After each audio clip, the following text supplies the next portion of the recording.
Bill Gates had everything a man could ever dream of: wealth, power, fame, respect, and a legacy that stretched across the globe. Yet, as he sat by the window of his quiet Seattle home one evening, watching the sun sink into the horizon, he felt something missing. The noise of the world never stopped. Calls, meetings, interviews, decisions, but the voice inside him had grown faint. He had built empires, shaped industries, and changed millions of lives, but in the process, he had lost something very simple: silence. One evening, without announcing it to anyone, he made a decision that seemed almost strange for a man of his stature. He would spend a single night alone in the desert. No cameras, no assistants, no technology. Just himself and the world that existed before all the noise. He packed lightly: a sleeping bag, a bottle of water, a notebook, and a small flashlight.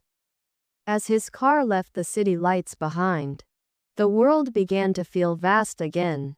The sky stretched endlessly, painted in soft pinks and oranges that deepened into purple as the sun disappeared. The further he drove, the more he could feel a quiet peace settling over him. For once, there were no emails, no schedules, no people needing something from him. Just open land and the whispering wind. By the time he stopped, night had fallen completely. Above him, millions of stars glittered like cold diamonds, more than he had seen in decades. He turned off the car engine, stepped out, and felt the cold desert air on his face. The silence was almost shocking, so pure it rang in his ears. Bill gathered a few dry branches and lit a small fire. The flames flickered weakly at first, then caught, casting soft orange light across the sand. He sat down beside it, feeling both strange and comforted. It had been years since he'd been truly alone. No meetings, no voices, no screens. Just the sound of fire and wind. He gazed at the flames and began to think about his life, the boy who once dreamed of building something that would change the world, and the man who did. He remembered the excitement of his early days, staying up late, drinking coffee, writing code for hours with his friends. Everything had been about creation then, about possibility. Now, everything was about responsibility. The world expected him to have answers for everything, from technology to poverty to the future of humanity. Somewhere along the line, he realized, he had forgotten what it felt like to simply exist without purpose. The fire crackled softly as he leaned back on the sand and looked up at the stars. He felt small under them, not in a sad way, but in a humbling way. He thought about how every star up there burned for millions of years, indifferent to human ambition. What did success even mean in the face of such eternity? He smiled slightly at the thought.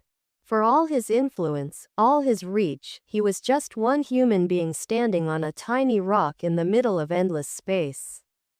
The idea didn't scare him. It comforted him. It reminded him that he didn't have to carry the world on his shoulders all the time.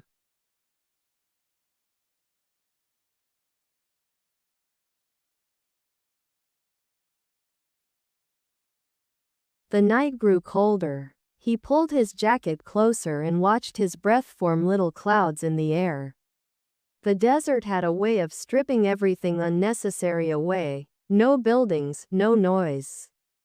No distractions. Just truth. He realized how long it had been since he'd listened to himself, not as Bill Gates, the billionaire, but as Bill, the human. What did he want? What did peace mean to him now? Was it more achievements, more projects, or something simpler, something quieter? As the hours passed, he found himself relaxing in a way he hadn't in years. His thoughts slowed down. His heartbeat matched the rhythm of the wind. At some point, he took out his small notebook and began to write. Not plans or ideas, but reflections. Why do we run from silence? He wrote. Maybe because silence shows us who we really are.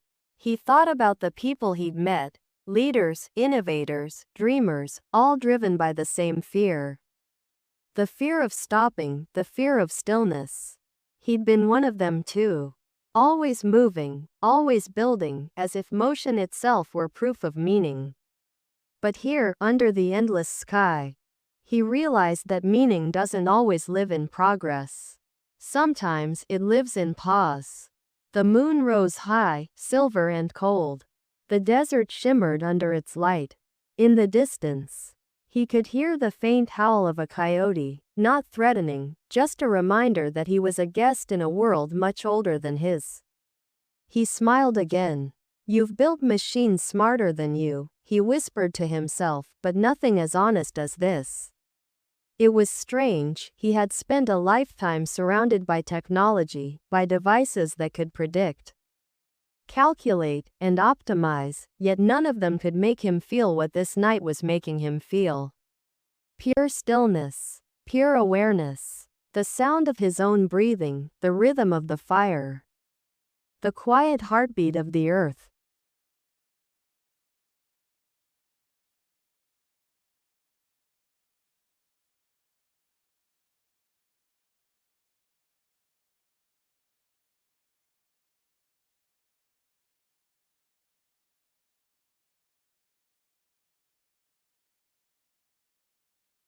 He thought of Melinda, of his children, of the people who had walked in and out of his life. Success had come with sacrifices, time, relationships, privacy. Sometimes he wondered if it was worth it all. But then he thought of the millions of people who had clean water, vaccines, education, lives touched by the foundation he'd built. Maybe that was the price of impact. To give parts of yourself away until there's almost nothing left. And maybe nights like this were how you found those missing pieces again. The cold grew sharper, biting his fingers, but he didn't move. He just sat there, eyes on the horizon, waiting for the first hint of dawn. Around 3 in the morning, the stars seemed brighter than ever. He remembered something an old friend once said: "When you're too busy to breathe, go where the world doesn't care who you are." He finally understood what that meant. Out here, titles meant nothing. Achievements meant nothing. The desert didn't care who he was or what he'd done. It only cared that he was present, that he existed, that he was alive.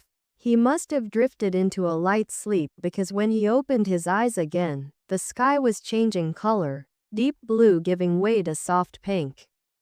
The air was still cold, but the light was warm. The desert, once a place of emptiness, now looked full of quiet life. A bird flew past, its wings cutting through the morning air. Bill smiled. There was beauty in everything when you finally stopped to notice it. He stood up, stretching, and watched the sun rise over the horizon. For a long time, he just stood there, saying nothing. Thinking nothing, only feeling. It was the most peaceful moment he had felt in years.